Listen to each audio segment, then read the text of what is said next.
오늘은 시편 12편 두 번째 시간입니다. 경건한 자와 충실한 자는 어떤 자인가에 대한 내용인데요. 경건한 자일 경우에는 아첨하는 말이 들렸을 때, 또 격려의 말은 어떻게 해야 되는지, 또 칭찬은 어떻게 하고 칭찬을 받았을 때 어떤 마음을 가져야 되는지 그 부분을 오늘 좀 공부해 봤으면 좋겠습니다. 지난 시간에 저희가 아첨과 격려와 칭찬의 차이점에 대해서 좀 알아봤습니다. 칭찬이라는 것은 어떤 거냐면 결과에 대한 칭찬입니다. 그래서 우리는 어느 곳까지 이르러야 되냐면 경건에 이르는 연습까지 가라고 지금 사도 바울 형제는 저희한테 권면을 하고 있습니다. 그러면 경건에 이르는 연습이다라는 것은 우리가 예수님의 품성까지 다다르도록 우리가 오늘도 달려가고 있다라는 거죠. 그러면 우리가 거기까지 다다랐을 때 예수님께서는 저희한테 이렇게 칭찬을 하십니다. 마태복음 25장 21절에 그 주인이 이르되 잘하였도다 착하고 충성된 종아. 그래서 우리는 칭찬을 누구한테만 들어야 되냐면 예수님께만 들어야겠죠. 근데 이 땅에 살면서 우리는 이 계단을 올라갈 때 정말 힘들고 또 외부에서 많은 핍박도 생기고 좌절하는 경우가 되게 많죠. 그래서 저희한테 동역자를 보내주셨습니다. 우리 각자의 성도들은 각자에게 동역자가 돼야 돼요. 그래서 각자의 동역자들은 격려의 말을, 칭찬과 격려의 말을 해야 된다는 거죠. 그러면 여기에서 어떻게 칭찬을 해야 되고 격려를 어떻게 해야 되는지 그 부분을 오늘 좀 배워봤으면 좋겠습니다.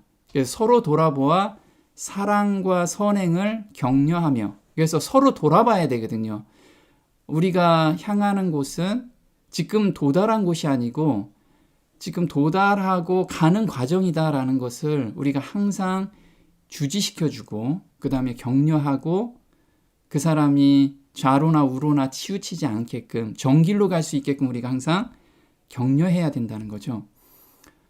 그런데 올무가 있습니다. 올무는 아첨인데요. 잠언 29장 5절에 이웃에게 아첨하는 자는 그의 발밑에 함정을 파는 자이다. 그래서 우리가 이 세 가지를 잘 구분해야지만 성도들한테 합당한 말을 할 수 있다는 거예요. 아첨과 격려와 칭찬은 공통점이 있습니다. 이거는 좋은 말을 해주고 그 다음에 칭찬을 해준다는 것은 같은 이야기예요. 근데 어떻게 차이가 있냐 이거죠. 아첨이라는 것은 겉과 속이 다른 말입니다. 자신의 이익을 챙기기 위한 목적으로 칭찬을 하는 것을 아첨이라고 해요. 그래서 당신 정말 잘하고 있습니다. 그런데 거기에는 나의 이익, 그 사람한테 긍정적인 이익이 아니어도 나를 잘 보이게 하기 위한 그런 마음에서 하게 된다면 그건 아첨이라는 거죠. 그럼 격려라는 건 뭐냐? 격려는 목표에 이르게 하기 위하여 격려와 용기를 주는 말이에요. 여기서 보시면 목표가 달성된 게 아니고 목표를 이루게 하는 과정에서 힘들고 또 좌절하는 사람들한테 계속해서 그 길로 갈 수 있게끔 격려와 용기를 불어넣는다는 거죠. 그래서 목표를 이루게 하기 위해서는 정로를 알려주고 때로는 견책도 해야 된다는 거예요. 그래서 그 바탕에는 사랑이 숨어 있다는 거예요. 이 사람하고 꼭 우리가 천국에 같이 가야 된다는 그 바탕에서 이 이야기가 나와야 된다는 거죠. 칭찬은 격려하고 차이점이 뭐냐면 칭찬은 달성한 목표에 대한 칭찬이에요. 그래서 우리가 달성할 곳은 그리스도인은 이 땅에서 온전히 도달한 지점은 없기 때문에 우리가 과격하게 칭찬하는 건 오히려 독이 된다는 거죠. 칭찬은 오직 예수님께만 들어야 되기 때문에 우리가 칭찬을 듣는 그 소망을 가지고 오늘을 살아야 된다는 거예요. 그래서 칭찬을 받는 훈련도 받아야 돼요. 칭찬은 어차피 세상을 살면서 우리가 칭찬을 받게 되는데 그 칭찬을 받을 때 우리가 어떤 마음을 가져야 되고 어떤 상태여야지만 거기서 교만한 마음이 안 생기는지 이거에 대한 훈련을 해야 된다는 거예요. 그래서 사람들한테는 우리가 흔히들 그리스도인이라면 버릇 나빠진다. 예전에 어른들이 그러잖아요. 칭찬 너무 많이 하면 버릇 나빠져서 애가 삐뚤어갈 수 있다. 그래서 어렸을 때 칭찬을 많이 못 듣고 자란 사람들은 자존감이 없어져요. 그리고 모든 것에서 하는 것에 소극적으로 바뀐다라는 거예요. 근데 사실 칭찬도 제대로 해야 된다는 거죠. 자, 세상은 자신의 이익을 위하여 아첨하는 입밖에 없다. 이게 시편 오늘 3절이 이렇게 나옵니다. 아 주여 아첨하는 저 간사한 입을 다물게 해 주소서. 자기 자랑만 늘어놓고 저 교만한 혀를 끊어 주소서. 저들은 말하기를 우리가 우리의 혀로 이길 것이다. 입술은 나의 것, 하고 싶은 말을 내 입으로 하는데 누가 우리를 말릴 수 있으랴 합니다. 쉬운 말 성경이에요. 지금 아첨하는 자는 마음의 간사한 마음을 가지고 있는데 자기 마음 멋대로 자기 잘 보이기 위해서 혀를 제어하지 않는다라는 거예요. 근데 이게 세상 사람들, 세상에는 편만해져 있다라는 거예요. 우리 주변에도 그렇죠. 말은 칭찬하는 말인 것 같고 나한테 잘 보이려는 말 같은데 그것이 오히려 들으면 기분이 별로 안 좋아요. 또 그 당시에는 기분이 좋은 것 같지만 그 사람의 품성엔 별로 도움이 안 되는 그런 말들이 주변에 너무 많다라는 거예요. 하루 살면서 그런 말을 우리도 수없이 많이 듣고 있다라는 거죠. 그럴 때 우리는 어떻게 대처해야 되는지 이 시편 기자는 그런 말들을 들으면서 정말 그 사람들, 하는 사람들의 그 마음을 알았던 거예요. 그래서 너무 간사하다. 자, 여기서 아첨이라는 걸 우리가 한문으로 보면 아부와 라자예요. 그리고 첨자는 뭐냐면 함정함이 들어가 있어요. 그래서 말로다 함정을 판다는 거예요. 말로다 함정. 그래서 아첨이라는 것은 정말 말로다 함정을 파기 때문에 계속 듣게 되면 우리 품성에 전혀 도움이 안 된다는 거죠. 아첨의 동기는 이기심이다. 자신의 이익을 채우기 위해서 겉과 속이 다른 말을 하는 것을 말한다. 다른 사람에게서 환심을 사거나 물질적 이득을 얻으려고 또는 상대방으로 하여금 아첨하는 사람에게 보답해야 한다는 의무감을 갖게 만들려고 감언이설이나 아부하는 것을 말한다. 아첨하는 혀는 다른 사람을 세워주기 위해서가 아니라 착취하고 괴롭히기 위해서 사용한다. 그래서 보면 유다서 1장 15절에는 모든 경건치 않은 자들이 저지른 온갖 불경건한 행실들과 자신들의 이익을 챙기기 위해서는 남에게 아첨하기 일쑤입니다. 그래서 대다수의 이해관계가 있는 사람들은 자기 이익을 챙기기 위해서 아첨한다라는 거예요. 이걸 우리가 분별해야 되겠다라는 거죠. 자, 두 번째는 격려라고 있어요. 격려. 그리스도인들이 반드시 해야 될 격려. 이거는 용기나 의욕을 북돋워 주기 위해서 말이나 행동을 해주는 거예요. 그래서 이걸 페이스메이커라고 합니다. 이렇게 마라톤 달릴 때 우리가 단거리 달릴 때는 페이스메이커가 필요 없어요. 근데 우리 신앙은 장거리죠. 우리 마라톤을 달리는 것이 신앙생활이라는 거예요. 그래서 혼자 달리면 자기 페이스를 유지 못해서 중간에 포기하고 또는 너무 느리게 달리는 경우도 있고 이렇다라는 거예요. 그래서 그 페이스를, 속도를 조절해주는 사람이 굉장히 필요하다는 거죠. 그래서 페이스가 속도인데 메이커가 만드는 사람이에요. 그래서 같은 속도를 유지시켜주고 그리고 좀 더 빨리 달릴 수 있으면 빨리 달리게끔 보폭을 맞춰주는 그런 사람을 의미합니다. 그래서 기준이 되는 속도를 만들어내는 선수고 이게 의학적인 용어는 또 우리가 의미심장합니다. 의학적으로는 전극을 심장에 장치하여 주기적인 전기 자극으로 심장을 수축시킴으로써 심장의 박동을 정상으로 유지하는 장치를 의미한다. 그래서 심장이 약하거나 심장 박동이 문제가 있는 사람들한테 정기적인 충격을 준다는 거예요. 정기적으로. 그래서 페이스메이커는 잠자고 있는 사람들을 깨우는 그런 역할을 하는 거예요. 우리 신앙생활에 계속해서 자극을 주는 사람을 의미합니다. 근데 이 페이스메이커는 선수들이 달리는데 동기부여를 해주고, 그래서 마라톤에서는 그 편말이 있습니다. 지금 5km 달렸고 10km 달렸고 15km 달렸고, 이 편말이 없을 때는 많은 사람들이 중도에 다 포기한답니다. 왜냐하면 자기가 어디까지 달려야 되는지 이정표가 없기 때문에 그렇죠. 우리 신앙생활도 마찬가지라는 거예요. 이정표가 없으면 내가 이거 제대로 가는 곳인가? 중간에 지쳐서 넘어진다는 거죠. 그래서 이 이정표를 제시해 주는 것이 바로 페이스메이커의 역할이에요. 그러니까 좀 더 좋은 성적을 올릴 수 있도록 속도와 페이스를 조정해 주는 역할을 한다. 또한 앞바람을 막아주며, 바람도 막아줘요. 지정된 페이스를 확실히 지키면 선수는 쓸데없는 걱정 없이 그들과 발맞춰 달려 좋은 성적을 낼 수 있도록 도와주는 역할을 한다는 거예요. 그래서 우리는 각자의 페이스메이커가 되어야 돼요. 근데 이 페이스메이커를 우리가 성경적으로는 동역자라고 합니다. 우리 동역자는 한 가지 동의 불일역이에요. 그럼 한 가지 동이라는 게 뭐냐면 이 입들이 많죠. 우리가 동역한다라고 하면은 두 사람 이상이에요. 두 사람 이상이 그릇이 있습니다. 저 위에 큰 그릇. 뜻을 같이 모은다라는 거예요. 말을 큰 그릇에다 옮겨 놓는다는 거예요. 그래서 한 목적을 가지고 달려가는 사람을 바로 동역자라고 합니다. 자, 역자, 불일 역자는 뭐냐면 몽둥이로 지금 일을 하는 것을 재촉하는 거예요. 그래서 우리가 혼자 달려가면 내 페이스가 이게 맞는 페이스인지 그리고 길을 잃을 수도 있는데, 이 한 목적으로 가는 동역자가 있으면 이렇게 자기가 게을러지고 나태한 것도 다시 심장 박동을 뛰게 해주는 그런 역할을 하는 것이 동역자라는 거죠. 고린도전서 3장 9절에 우리는 하나님의 동역자들이요. 그래서 이 역할은 또 하나님께서도 해주세요.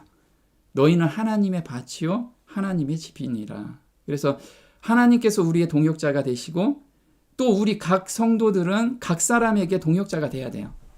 그래서 바울 형제는 나의 동역자 마가 아리스다고 데마 누가가 문안하느니라. 그래서 바울 형제가 혼자 신앙생활을 했다면 아마 중간에 포기할 수도 있었겠죠. 그런데 이렇게 주변에 정말 동역자들이 많았어요. 그리고 서로 응원해주고, 그런 가운데서 하나님 일을 정말 온전히 할 수 있었다라는 거죠. 자, 바울의 동역자였던 브리스가와 아굴라가 있습니다. 어떻게 동역했냐면요. 로마서 16장 3절에 너희가 그리스도 예수 안에서 나의 동역자들인 브리스가와 아굴라에게 문안하라. 저희는 내 목숨을 위하여 자기 목이라도 내어 놓았나니 나뿐 아니라 이방인의 모든 교회도 저희에게 감사하느니라.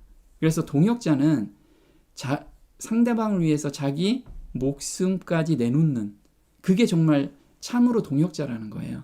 그냥 옆에서 조언 몇 마디 해주는 게 아니고 그 사람을 위해서 목숨을 버릴 정도로. 근데 무엇을 위해서요? 네, 복음 전하는 것에 목적을 두고, 우리가 한 목적을 두고 달려가는 거예요. 사도행전 18장 24절에 브리스가와 아굴라가 바울하고 어떻게 동역했냐면, 알렉산드리아에서 난 아볼로라 하는 유대인이 에베소에 이르니 이 사람은 학문이 많고 성경에 능한 자라. 그가 회당에서 담대히 말하기를 시작하거늘 브리스길라와 아굴라가 듣고 데려가 하나님의 도를 더 자세히 풀어 이르더라. 바울 형제하고 같이 복음을 전했던 거죠. 바울 형제가 이때 다른 곳으로 복음을 전해러 갔을 때 브리스길라와 아굴라는 이 아볼로라는 사람한테 복음을 전했던 거예요. 이게 동역한다라는 거예요. 어떤 일을 동역할 때 정말 한 목적, 하나님의 복음을 전할 때 우리가 한마음 한뜻이 돼서 부족한 부분은 내가 채워주는 거예요. 또 내가 부족한 부분은 상대방이 채워주게 되고, 여기서 또 아볼로가 바울의 동역자가 됐죠.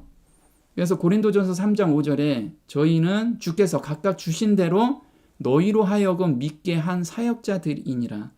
나는 심었고 아볼로는 물을 주었을 때 오직 하나님은 자라나게 하셨나니. 그래서 지금 바울 형제와 동역을 하고 있는 아볼로는 성도를, 바울 형제는 복음을 심었고 아볼로는 그 심은 사람들을 이제 자라게 물을 주면서 계속해서 훈육을 했던 거죠. 이렇게 서로 보완점을 해주는 것이 동역자라는 거예요. 자, 격려는 목적지까지 서로 응원해 주는 것이라는 거죠. 데살로니가전서 5장 14절에 형제들이여 여러분에게 권면합니다. 여러분 가운데 게으른 자들이 있거든 그들에게 경각심을 불러일으키고 낙심한 자에게는 위로와 격려를 베풀며 연약한 자들을 도와주고 모든 사람에 대해 많이 참으십시오. 여기서 보면요, 게으른 자가 있으면 경각심을 불러일으켜라. 이게 우리가 동역자, 페이스메이커라고 말씀을 드렸죠. 심장을 뛰게 해주는 거. 낙심한 자에게는 위로와 격려를 해주래요. 그리고 연약한 자에게는 도와주고, 이게 동역자라는 거죠. 자, 격려라는 것은 라틴어로는 심장에서 유래된 단어예요. 그래서 심장을 내어준다는 것이 격려한다라는 뜻이죠. 격려의 말은 내 심장을 내어주듯 온 마음을 다해 전할 때 상대의 가슴과 뇌가 움직이게 된다는 거예요. 그래서 립 서비스로 너 잘하고 있어. 그렇게 하면 안 돼. 또는 이렇게 책망을 하는 거.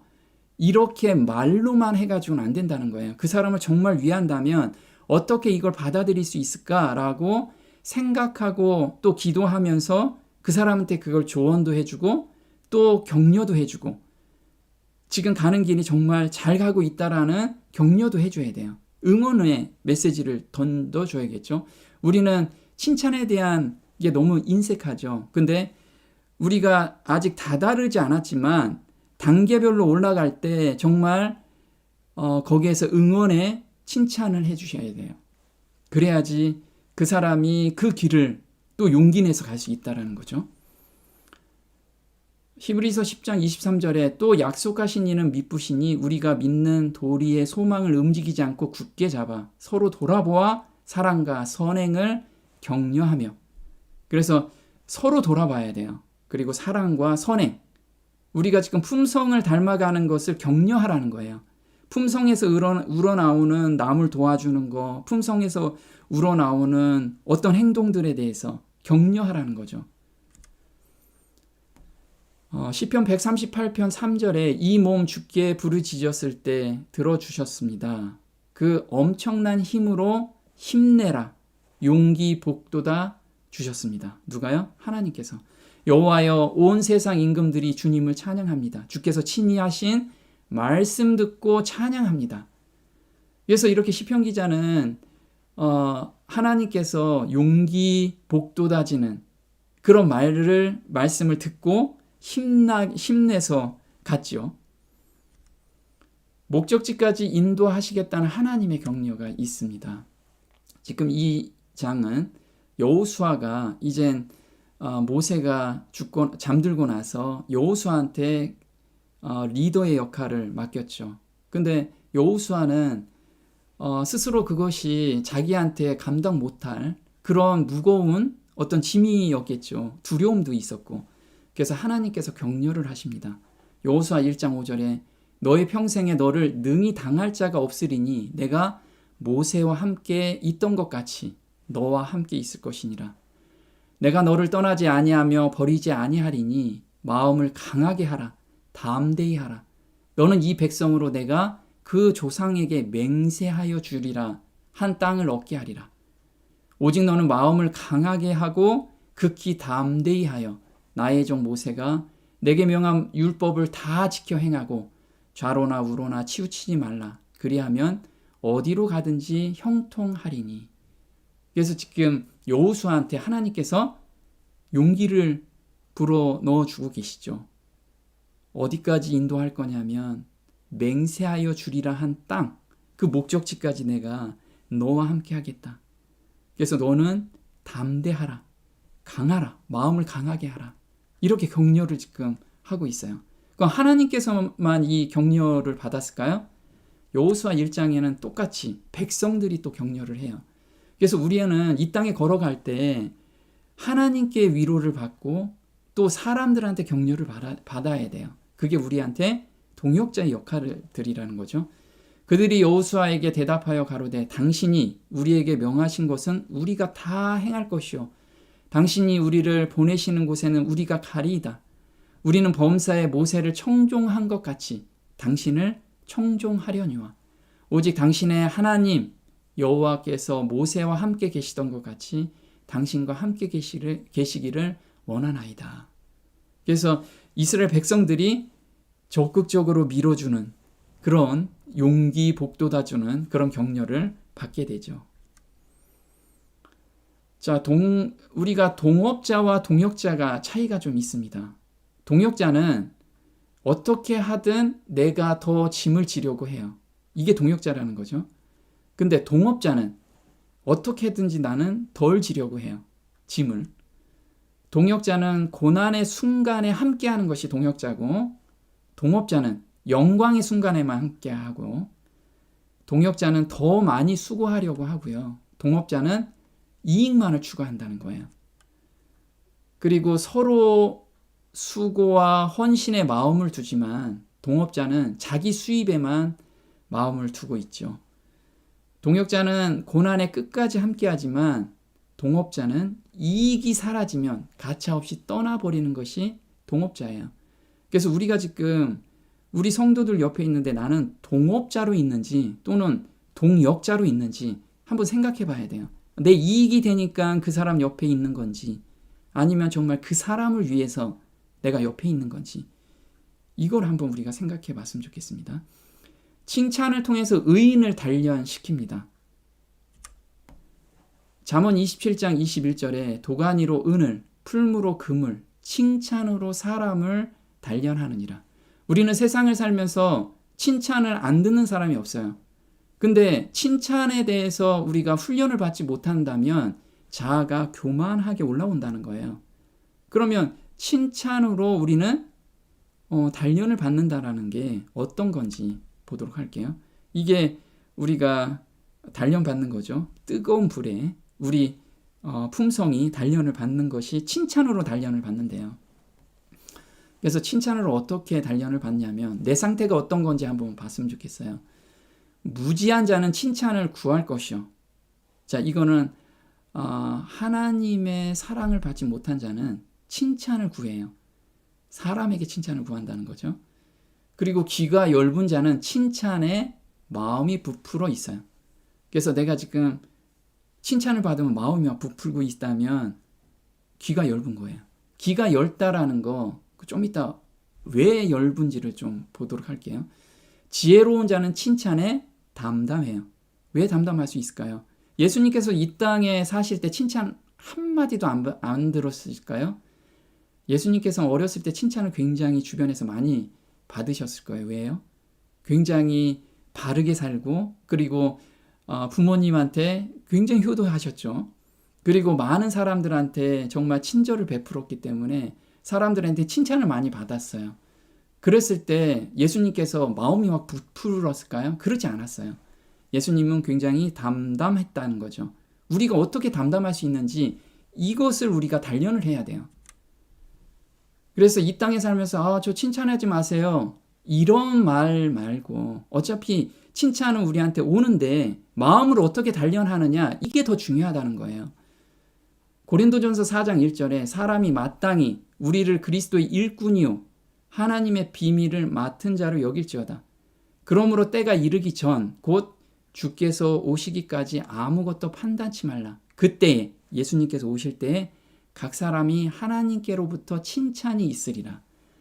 자, 지금 바울 형제는 칭찬을 많이 받았겠죠. 칭찬하는 소리도 많이 들었을 거예요. 그런데 칭찬을 받았을 때 담담했어요. 왜 담담했냐면 바울의 위치를 항상 알았어요. 위치가 뭐냐면 그리스도의 일꾼이라는 거예요. 그럼 일꾼이라는 단어를 한번 볼게요. 일꾼이라는 단어가 원어로는 노예선의 가장 밑바닥에서 노를 젓는 노예예요. 바울은 자기가 하나님의 복음을 전도하는 일꾼인데 노예라는 거예요. 노예. 그럼 노예가 아무리 잘했다고 해서 칭찬을 받았어요. 그렇다고 마음이 들떠서 저 가판 위에 올라가서 자기가 일을 안 하는 거 아니잖아요. 자기의 항상 위치를 알았다라는 거예요. 그리고 맡은 자, 그리고 청직이라는 거예요. 맡은 자는 청직인데 이게 내 거를 가지고 내가 무엇을 했다라고 하면 칭찬 받았을 때 기분이 좋을 텐데, 바울 형제는 내가 받은 게 나는 내 것이 하나도 없고 하나님께 받았다라는 것을 항상 마음에 두고 있었기 때문에 칭찬이 와도 담담했다라는 거예요. 그래서 바울 형제는 빌립보서 3장 13절에 형제들아 나는 아직 내가 잡은 줄로 여기지 아니하고 오직 한 일 즉 뒤에 있는 것은 잊어버리고 앞에 있는 것을 잡으려고 푯대를 향하여 그리스도 예수 안에서 하나님이 위에서 부르신 부름의 상을 위하여 쫓아가노라. 그래서 바울 형제는 목표가 있었어요. 목표가 높았기 때문에 지금 칭찬하는 것이 자기한테 크게 걸림이 되지 않았어요. 마음에 두지도 않았고. 왜? 달려갈 길이 너무 높기 때문에 거기 가기도 바쁜데 우리도 마찬가지라는 거예요. 칭찬에 내가 기분이 좋다라고 하면 내 목표가 지금 이렇게 낮아 있다는 반증이라는 거죠. 사람을 칭찬하는 말을 하거나 그리스도의 교역자의 능력을 높이는 것은 안전하지 못하다. 하나님의 날에 매우 많은 사람들이 칭찬 때문에 저울에 달려 부족함이 드러날 것이다. 그래서 우리가 이 세상에서 칭찬을 듣되 그 칭찬하는 마음이 부풀어지거나 자기 자아를 높아지게 있다라고 하면 훈련받아야 돼. 훈련. 사람들의 능력을 인하여 그들은 결코 축혀 세우지 말기를 형제 자매들에게 나는 경고하는데 이는 그들이 그것을 감당하지 못할 것이기 때문이다. 자아는 쉽게 교만하여지며 그 결과 사람들은 균형을 잃는다. 자, 당사자에게는 격려를 하고 하나님께만 칭찬을 받는 삶을 살아야 돼요. 잠언 27장 2절에 타인으로 너를 칭찬하게 하고 내 입으로는 말며 외인으로 너를 칭찬하게 하고 내 입술로는 말지니라. 그래서 칭찬받는 일을 억지로 하라는 게 아니고요. 하나님의 품성을 내가 매일같이 그 품성을 바라보면서 하루를 살면 주변에서 자연히 칭찬이 온다라는 거예요. 그 칭찬을 바라보는 게 아니고 우리는 하나님의 품성을 오늘 바라보면서 사는 삶을 살라는 거예요. 그럼 칭찬은 자연스러운 거고 칭찬이 들어올 때 전혀 나한테 부담이 되지 않는다라는 거죠. 주변에 이런 사람들이 굉장히 많았어요. 형제들아 너희 가운데 성령과 지혜가 충만하여 그런 사람을 뽑아라. 거기에 칭찬 듣는 사람을 뽑으라고 그랬어요. 스데반 같은 분. 우리가 7 집사를 선택할 때 성령과 지혜가 충만하고 칭찬 듣는 사람이라고 이야기해요. 이 칭찬 듣는 사람은 예수님의 품성을 드러낸 사람들이라는 거예요. 그래서 주변에서 그 사람들을 칭찬을 받지만 그 사람한테는 마음에 그게 전혀 걸림이 되지 않았다라는 거죠. 그렇게 훈련이 돼 있는 사람이라는 거예요. 사도행전 10장 22절에 저희가 대답하되 백부장 고넬료는 의인이요 하나님을 경외하는 자라 유대 온 족속이 칭찬하더니 그래서 고넬료가 칭찬을 받으면서 막 뻐기면서 다닌 그런 사람 아니라는 거예요. 항상 하나님을 경외하는 가운데서 살았기 때문에 그런 칭찬이 자기한테는 걸림이 되지 않았다라는 거죠. 그런데 하나님의 품성을 드러내기 때문에 주변 사람들은 칭찬 당연히 할 수 있다라는 거예요. 로마서 14장 18절이에요. 이로써 그리스도를 섬기는 자는 하나님께 기뻐하심을 받으며 사람에게도 칭찬을 받느니라. 그래서 그리스도를 섬기는 자, 사람에게 칭찬을 받는다라는 거죠. 자, 칭찬을 받아도 담대하게 사는 삶, 그 모본을 보여주셨어요. 그분들은 다 높은 목적, 높은 목표가 있었기 때문에 그래요. 예수님이 우리한테 모본을 보이셨죠? 예수님의 목표가 있었습니다. 예수님은 거룩한 제물이 되어 모든 사람들을 죄로부터 구원을 얻게 하는 게 목적이셨죠. 그래서 이 땅에 우리 죄로부터 구원하기 위해서 오셨어요. 그러려면 거룩한 제물이 되셔야 되기 때문에 사단이 말로다 또는 생각을 넣어줬을 때 예수님께서는 그것에서 온전히 이기셨다라는 거예요. 온전히 하나님께 매달리면서, 그래서 완성된 의를 나눠주셔서 피조물도 하나님의 법을 온전히 지킬 수 있다는 증인을 만드는 게 목적이었다라는 거죠. 바울 형제와 선진들은 어땠을까요? 바울 형제는 하나님의 뜻을 발견한 후에 앞만 보고 달려갔어요. 그래서 하나님의 뜻이 뭔가요? 첫 번째, 하나님의 뜻은 이것이니 너희의 거룩함이라. 그래서 거룩한 삶을 매일같이 갈망하면서 살았어요. 두 번째는 그거에서만 극한된 게 아니고 받은 사명, 곧 복음 증거하는 일을 마치려 하면은 생명을 귀한 것으로 여기지 아니하였다. 바울 형제는 거듭난 성도들한테 이 두 가지를 항상 같이 가르쳤어요. 삶으로 보여줬고. 그래서 바울 형제와 따르는 동역자들은 이 두 가지 목표를 가지고 이 땅을 살았던 거죠. 이 목표가 굉장히 높죠. 그럼 우리는 어떠냐는 거죠. 우리한테도 이 뜻을 주셨죠.